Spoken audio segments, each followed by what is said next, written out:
Sa Davao City pa rin, arestado ang isa sa top most wanted person ng rehiyon matapos mauwi sa palitan ng putok ang pagsisilbi ng warrant of arrest ng pulisya sa Toril District. Ang blotter sa report. Kinilala ang naarestong suspect na si alias Kerin na kabilang sa top 9 most wanted person ng rehiyon dahil sa paglabag sa Republic Act No. 10591 o Comprehensive Law on Firearms and Ammunition. Naganap ang insidente araw ng Sabado, February 14. Ayon sa investigasyon ng otoridad, nakatunog umano ang suspect sa pagdating ng mga operatiba at biglang bumunot ng baril at nagpaputok na tumama naman sa isang pulis. Gumanti ng putok ang mga otoridad at tinamaan ng suspect na pansamantalang tumakas. Naresto rin kalaunan ng suspect matapos ang pursuit operation.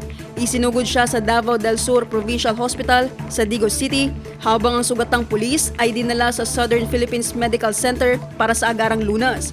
Na-recover sa pinangyarihan ng insidente ang isang STI caliber pistol na may 6 na live ammunition. Kasalukuyang nasa kustodiya ng Davao City Police Office, Eden Police Station 19 ang suspect para sa kaukulang disposisyon.